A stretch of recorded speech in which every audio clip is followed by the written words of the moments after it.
Halo, selamat malam. Perkenalkan, nama saya Widi Indriani dengan NIM 20210808137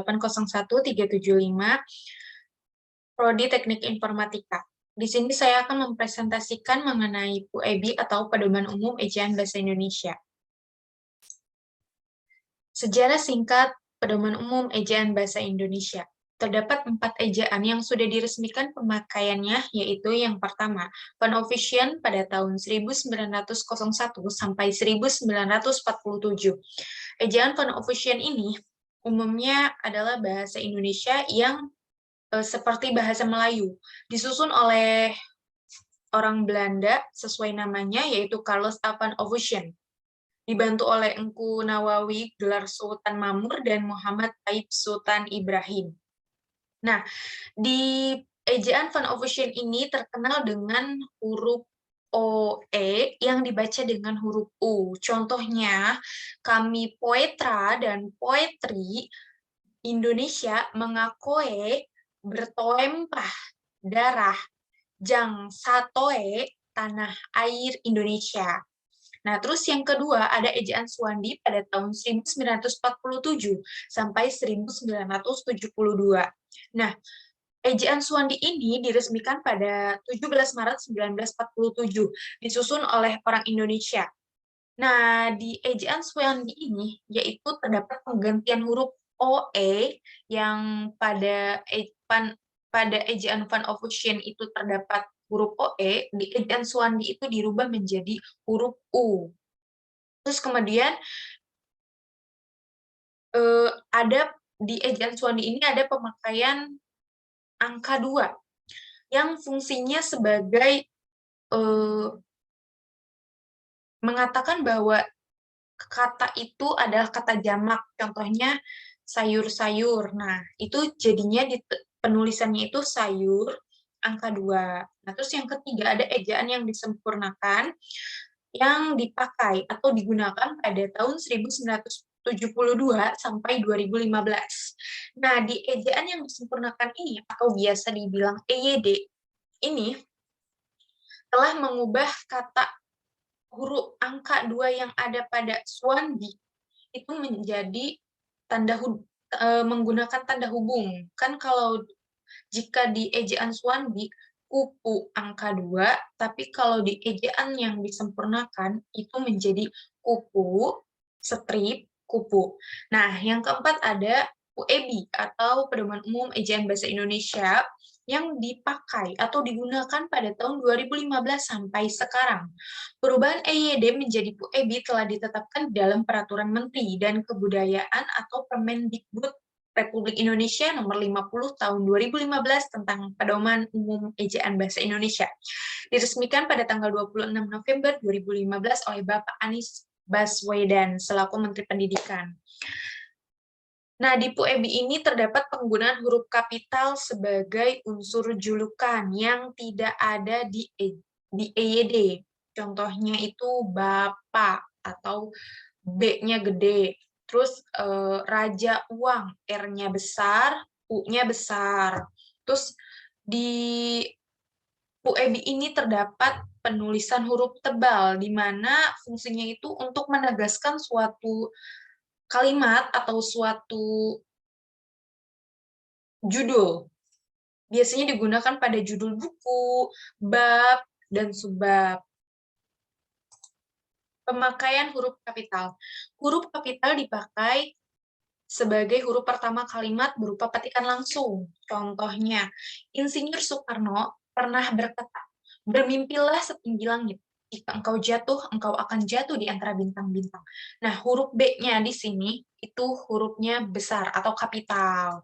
Nah, terus yang kedua, pemakaian huruf kapital dipakai untuk nama Tuhan, kitab suci, atau berhubungan dengan keagamaan. Contohnya, Allah menyayangi umatnya yang taat. Nah, Allahnya itu A-nya besar. Terus Al-Quran, A-nya besar. Alkitab, A-nya besar. Dan K-nya besar. Untuk Al-Quran juga tadi maaf, A-nya besar sama Ki-nya besar. Terus yang ketiga, Huruf kapital dipakai sebagai nama orang. Sahabatku bernama Depi. Nah, S-nya besar, D-nya juga besar, karena dia nama orang, walaupun dia ada di akhir kalimat. Kemudian yang keempat, huruf kapital digunakan sebagai tahun, bulan, hari raya, dan peristiwa. Contohnya, Hari Raya Natal jatuh pada 25 Desember mendatang. H-nya besar, karena dia huruf awal, terus Raya Natal, R-nya besar, N-nya besar, karena dia merupakan hari raya. Terus Desember, D-nya besar, karena dia merupakan bulan. Yang kelima, huruf kapital digunakan sebagai nama resmi badan atau lembaga pemerintahan ketatanegaraan. Contohnya, saya sedang menempuh pendidikan di Universitas Esa Unggul. S-nya besar karena awal kalimat, sedang menempuh pendidikan di Universitas, U-nya besar, Esa Unggul, E-nya besar, U-nya besar. Yang keenam, huruf kapital sebagai huruf pertama kata petunjuk hubungan kekerabatan.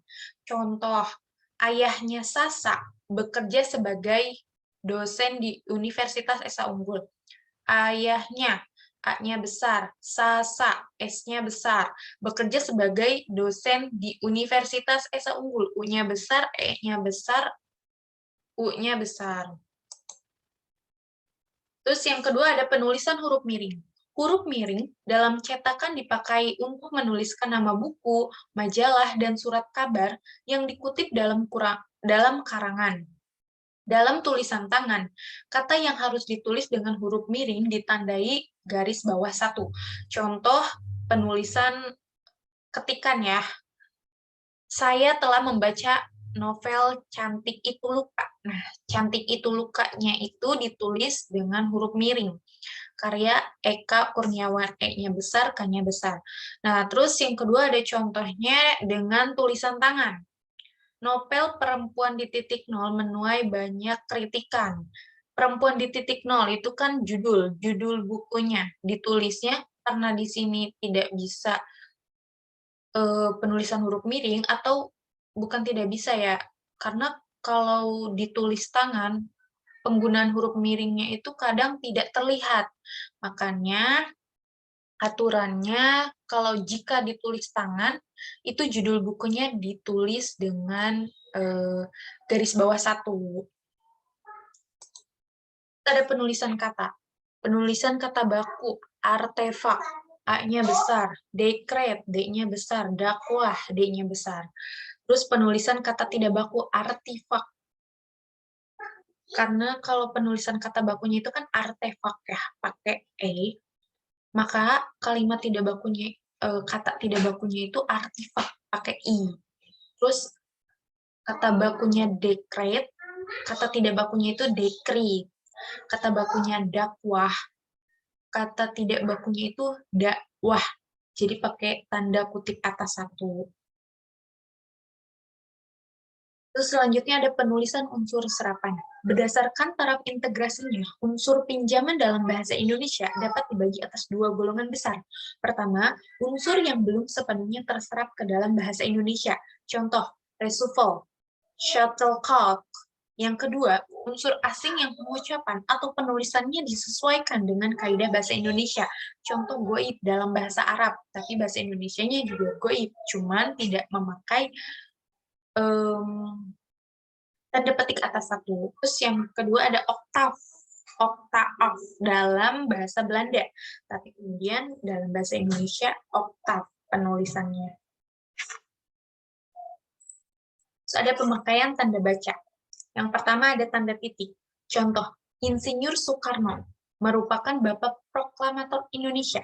Nah, tanda titiknya ada pada setelah R ya, sama akhir kalimat. Terus pasien di ruang rawat mawar ditangani oleh Dr.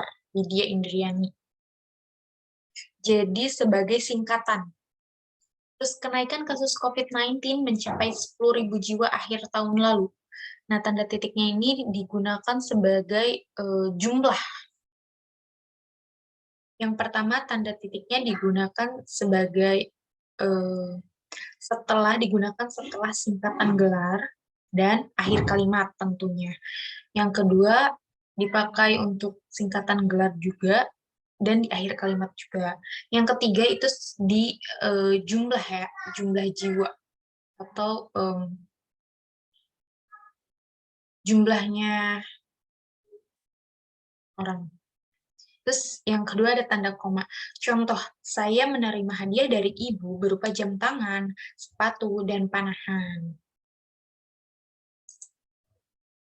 Terus yang ketiga ada tanda pisah. Contohnya pemerintahan Habibie Mei 1998 sampai Desember 1999.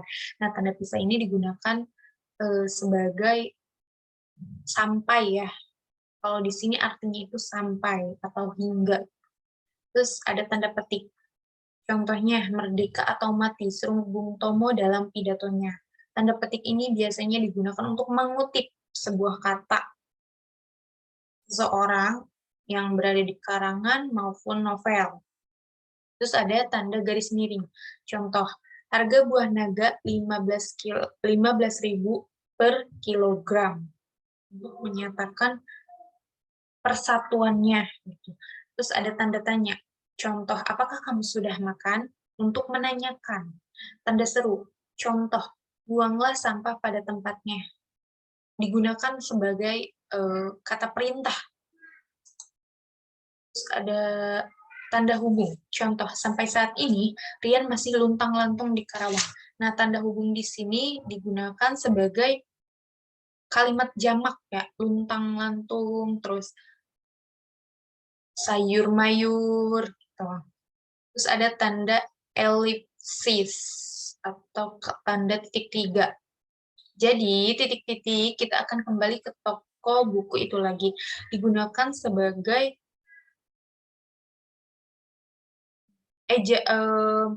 dalam sebuah soal itu dikosongkan sebagai bahwasannya itu untuk diisi.